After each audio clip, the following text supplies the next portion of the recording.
saya doon. Pero parang kulang dito. Para magsumala kayo, meron lang ang baon para sa inyo. Masaya dito! Tapos sa sentro eh. Pero mas masaya dito! Tapos sa sentro eh. Hindi magpapatalo ang lahat ng nasa gitna!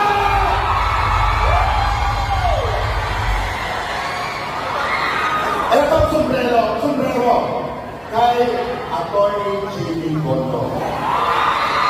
Bukod sa sinusuportahan ko ang PDP laban, sinusuportahan ko ng taos puso ang aking kaibigan, musikero, senador ng bayan. Walang iba kundi si...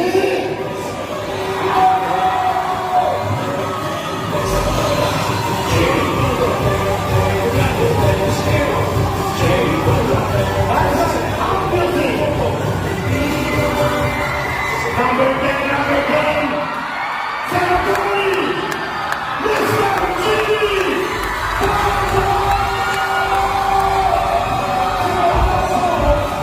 Dali na, dali na. Dali na sentro eh.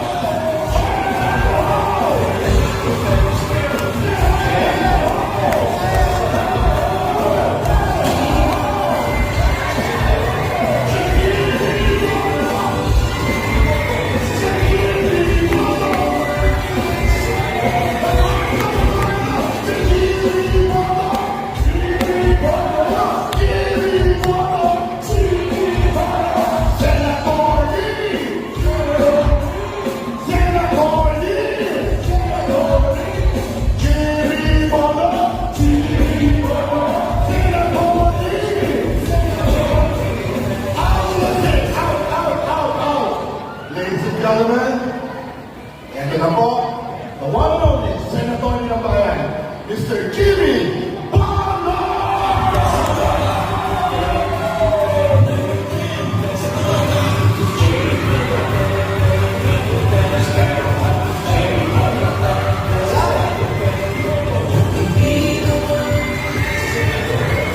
Mayroon ako! Good afternoon, everyone! Nakalimutan ni DJ Gomi na rally ni Pastor Tibolito. Pero salamat sa napakagandang intro. Speech o kanta?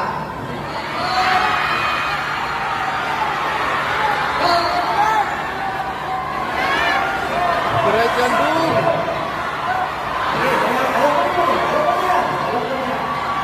Kakantahan ko kayo dahil paborito ko kayong kantahan. Pero, pasilita ng konti. Okay lang? Konti lang. Gusto ko lang po magturo sa inyo ng mga salubin. Psalms 19:12. Sino may alam? Teach us to number our days, O Lord, so that we may gain a heart of wisdom. Tagalugin po natin. Sana nakikinig kayo. Nakikinig ba kayo? Turuan niyo po kami, Panginoon, na bilangin ang aming mga araw upang matuto kami mabuhay ng may kapulunan. Alam niyo po ba na napakahalaga ng numero? Numbers are important. 72 days na lang po at eleksyon na. Ano po ibig sabihin nun? 72 days lang po. Senador ka na! Senador na kaming lahat. Yan! Woo! Tutulungan niyo po kami. Alam niyo kung bakit, magandang hapon. Alam niyo po kung bakit importante yung 72 days? Dahil in 93 days, June 2 na. Alam niyo po ba yung June 2? Sisimulan na daw po ang impeachment kay Baby Sara.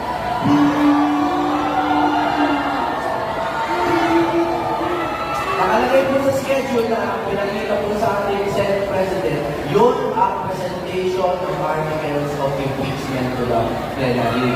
Papayag pa kayo nun? Dahil alam niyo po, 151 days na lang at start na ng impeachment trial mismo. Papayag pa kayo nun? Sino po ang may alam kung ilan sa senador? 24 yan, di ba? Ilan ang kailangan ng boto para mag-impeach si VP Sara? Alam niyo po ba? 2/3. Ano po ang 2/3 ng 24? 16. Tama, 16. Ilan po ang natira sa 24 minus 16? 8. Ibig sabihin, kung meron tayong 8 na senador plus 1, hindi mag-i-impeach si Vice President. Ilan po ba ang senador ng PDP Laban? Ilan? Duterte 9 ang tawag nila. Duterte 9. Isa-isayin natin. Bilang ko yan. Jimmy Bondo. Baton de la Rosa. Bongo. Jamie Hillo. Raul Lambino. Rodante Marcoleta. Pastor Kimuloy. Atty. Vic Rodriguez.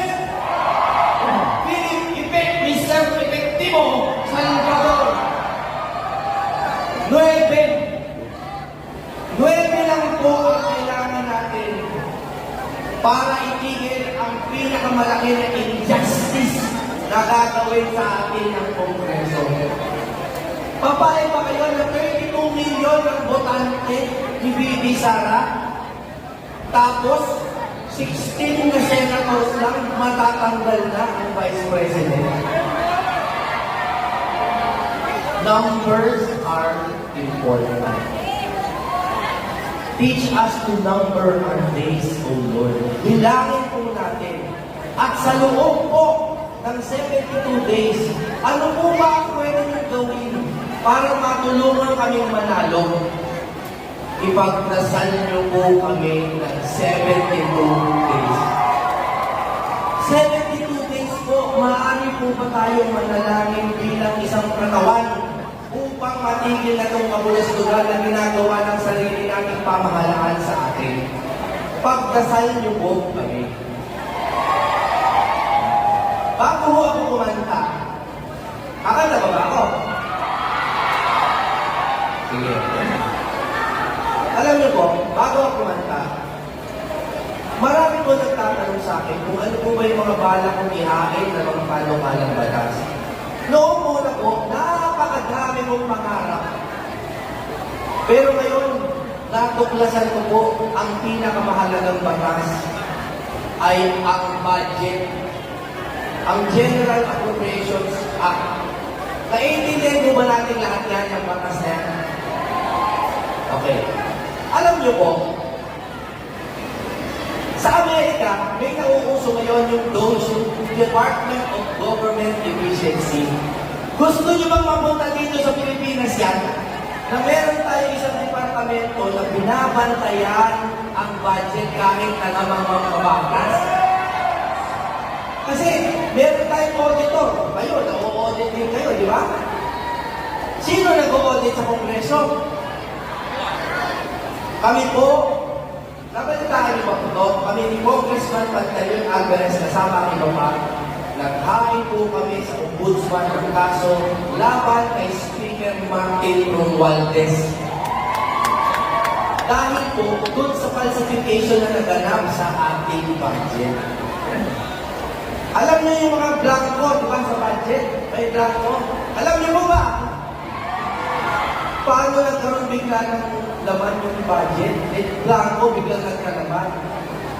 Kasi nga po, dumadaan sa kamay ng mga tao kailangan po tayo mag-digitize. I-digital na po natin pati yung pagpasa ng batas para masunod ang mga binoboto ng inyong mga kongresista. Kasi ang nangyayari ngayon, lahat kayo bumuboto, no? Lahat kayo sinasabi sa congressman, bigyan nyo kami ng ganitong budget. Paglalaban nila yan sa kongreso, paglalaban nila, pagdating po sa tuktok sa mga bayan, biglang binabago. Papayag ba kayo nun? Kailangan po natin ng true reform. Reformahin po natin ang bayang Pilipinas. Baguhin natin ang Kongreso. Kakanta na ba ako? Salamat po. Marami pa po magsasalita. Alam niyo kung ano napansin ko?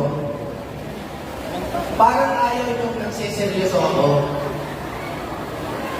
Kasi po, napakahirap naman talaga ng buong buhay ko. Nasanay po ako na pinagniligaya ko lang kayo, kayong karamdaman.